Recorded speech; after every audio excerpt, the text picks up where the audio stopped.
আজ একটি গুরুত্বপূর্ণ বিষয় নিয়ে আলোচনা করব। বিষয়টি আমার কাছে খুবই গুরুত্বপূর্ণ মনে হয়েছে এবং সেই জন্য আমি এই বিষয়টা নিয়ে সকলের সঙ্গে একটু শেয়ার করতে চাই এবং যারা ভেটেরিনারি পেশায় জড়িত আছে এবং গাভীর খামারি পশুর মালিক তাদেরও এই বিষয়ে একটু জানানো জরুরি। বিষয়টি হলো ডাউনার্স কাউ সিনড্রোম।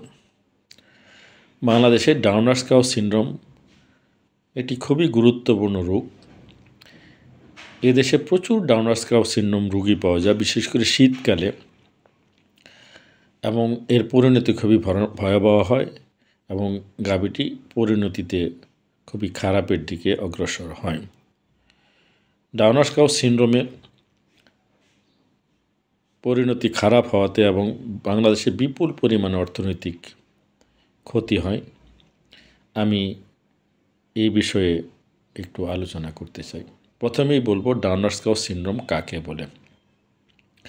ডাউনার্স কাউ সিনড্রোম হল পশুর এমন একটি কন্ডিশন যা সেকেন্ডারি রিক্যাম্বেন্সি এবং পশু শুয়ে পড়ার পর 12 থেকে 24 ঘন্টার মধ্যে যদি সেই পশুটি বা গাভীটি উঠে দাঁড়াতে সক্ষম না হয় তখন আমরা একে ডাউনার্স কাউ সিনড্রোম বলবো।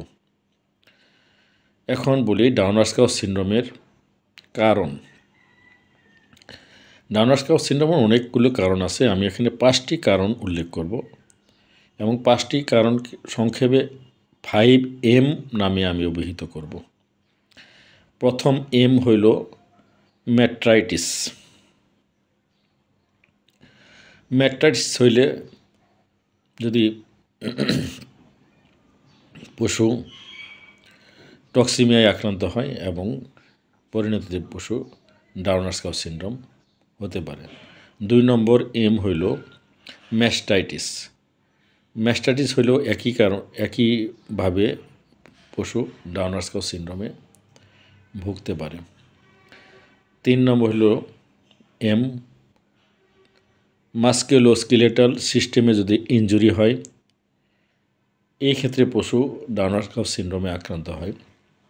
বিশেষ করে গাভী যদি বাচ্চা দেওয়ার সময় তার বার্থ ক্যানেলে যে নার্ভগুলো থাকে সেই নার্ভগুলো অতিরিক্ত হ্যান্ডেলিংয়ের জন্য আঘাতপ্রাপ্ত হয়, অথবা গাভীটির বাচ্চা যদি অনেক বড় হয়, এই সময় ডেলিভারির সময় সেই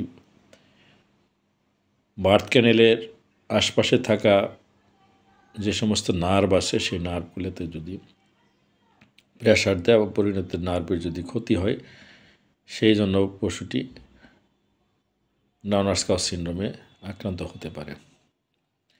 4 নম্বর এম হইল মেটাবলিক ডিসঅর্ডার। এটার গুরুত্ব সবচেয়ে বেশি আমাদের দেশে। পশু যদি ক্যালসিয়াম, ফসফরাস, ম্যাগনেসিয়াম এর ব্যালেন্স ঠিক না থাকে এবং এদের মেটাবলিজমের সমস্যা হয়, বিশেষ করে বাচ্চা দেওয়ার পরে যদি পশু মিল ফিভারের রোগে আক্রান্ত হয় এবং তার পরিণতিতে পশু ডাউনার্স কাউ সিনড্রোমে আক্রান্ত হতে পারে। 5 নম্বর এম হইল মিস্টেরি। মিস্টেরি যে এমন একটা কারণ যে কারণটা আইডেন্টিফাই করা সম্ভব হয়নি এবং পশু কী কারণে শুয়ে পড়ল সেই ব্যাপারে সব কিছু উপরোক্ত যে কন্ডিশনগুলো আমি আলোচনা করেছি, ম্যাস্টাইটিস, ম্যাট্রাইটিস এবং মিল ফিভার, কোনো ইতিহাস তাদের পাওয়া যায়নি এবং মাস্কুলোস্কেলেটালের যে কারণেও আঘাতপ্রাপ্তর কারণে যে ডাউনার্স কাউ সিমটম হয় সেটাও পাওয়া যায়নি। সেটা আমরা 5 নম্বরে ফেলবো, এটার কোনো কারণ জানা যায়নি। এখন আমি বলবো চিকিৎসা। ডাউনার্স কাউ সিনড্রোমের চিকিৎসা করতে হলে প্রথমে আমাদের জানতে হবে কী কারণে পশুটি ডাউনার্স কাউ সিনড্রোম হয়েছে। সুতরাং ডাউনার্স কাউ সিনড্রোম আগে আইডেন্টিফাই করতে হবে, কারণটা উল্লেখ করতে হবে। যদি ম্যাস্টাইটিসের জন্য ডাউনার্স কাউ হয় সেটা আগে চিকিৎসা দিতে হবে। ম্যাট্রাইটিস হইলে ম্যাট্রাইটিসের চিকিৎসা দিতে হবে। মাস্কুলোস্কেলেটাল সিস্টেমে যদি আঘাতপ্রাপ্ত হয় সেই কারণে দিতে হবে এবং সর্বোপরি মেটাবলিক যে রিজন ডাউনার্স কাউ সিনড্রোম হয় সেটার চিকিৎসা দিতে হবে। আমরা প্রথমেই অনেকেই ভুল করি যে গরু শুয়ে আছে 3-4 দিন, প্রথমে গিয়ে তাকে আগে ক্যালসিয়াম থেরাপি দেই। এটা আসলে মোটেও ঠিক না। আগে তাকে আইডেন্টিফাই করতে হবে কী কারণে পশু শুয়ে আছে। বিশেষ করে 5টি কারণ আমাদের আইডেন্টিফাই করতে হবে। আইডেন্টিফাই শিওর হওয়ার পরে আমরা চিকিৎসা দিব। এখানে আমি গুরুত্বের সঙ্গে বলছি যে বাংলাদেশে ম্যাক্সিমাম ক্ষেত্রেই মেটাবলিক ডিসঅর্ডারের জন্য গাভী, যে সমস্ত গাভীগুলা ডাউনার্স কাপ সিনড্রোম হয়, সেগুলা ক্যালসিয়াম থেরাপি দিতে হবে এবং অন্যান্য আমাদের ফ্লুইড থেরাপি দিতে হবে। সেটা হলো পর্যাপ্ত ফ্লুইড দিতে হবে। এবং আরেকটা জিনিস অনেকেই ভুল করে, এখানে আমাদের স্টেরয়েড ব্যবহার করে, কিন্তু মোটেও স্টেরয়েড ব্যবহার করা দরকার নেই। এখানে নন স্টেরয়েডাল অ্যান্টি ইনফ্লামেটরি ব্যবহার করতে হবে। সর্বোপরি এখানে নার্ভ টনিক দেওয়া লাগবে। আর আগেই বলছি, আবারও বলছি যে ডাউনার্স কাপ সিনড্রোম শুধু চিকিৎসার উপর নির্ভর করে না, পরবর্তী যে ম্যানেজমেন্ট আছে সেটা আমি একটু পরে বলবো। ম্যানেজমেন্টের বিষয়টা খুবই গুরুত্বপূর্ণ।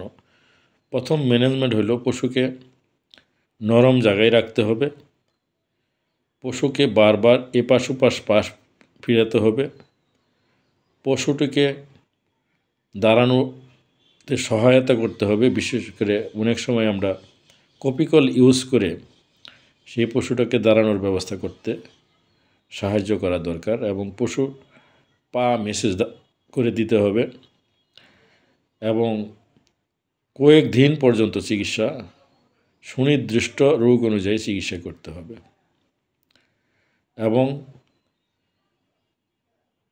এই চিকিৎসা অনেক ব্যয়বহুল এবং একজন ভেটেরিনারিয়ান অবশ্যই বুঝবে যে এই পশুটা আসলে রিকভারি করবে কি না করবে না। যদি ইকোনমিক্যালি ভায়াবল না হয় তাহলে অবশ্যই পশুর মালিককে সেইভাবে কনভিন্স করে তার পশুটিকে সেইভাবেই ব্যবস্থা গ্রহণ করতে হবে। এখন আসেন ম্যানেজমেন্ট। ডাউনার্স কাপ সিনড্রোমের ম্যানেজমেন্ট উপরিক্ত যে 5টি কারণ বললাম, এই 5টি কারণ যে কারণে হয়, এই কারণগুলো দূরীভূত করতে হবে। এবং সর্বোপরি যে 4 নম্বর কারণ মেটাবলিক ডাউনার্স কাপ সিনড্রোম, সেই কারণটা হইল খুবই গুরুত্বপূর্ণ। এখানে ব্যালেন্স ফিড দিতে হবে, ক্যালসিয়াম, ফসফরাস, ম্যাগনেসিয়ামের যে রেশিও আছে সেই অনুযায়ী খাদ্য সরবরাহ করতে হবে। পশুটিকে আমরা নরম জায়গায় অথবা মাটিতে রাখার ব্যবস্থা করতে হবে। পশুর গায়ে পর্যাপ্ত রোদের ব্যবস্থা করতে হবে। পশু পর্যাপ্ত কাঁচা ঘাস এর ব্যবস্থা করতে হবে এবং প্রচুর পরিমাণে পানি যত খায় পশুর সেই ব্যবস্থা করতে হবে এবং পানি সরবরাহ বাড়াতে হবে। সর্বোপরি পশুটিকে হাঁটা চলার জায়গা দিতে হবে। যাদের সামর্থ্য আছে তারা যেন পশুটিকে অবশ্যই হাঁটা চলার জায়গা সহ তার ফার্মটা করে। এটি হলো আমাদের মেসেজ। সবাইকে ধন্যবাদ।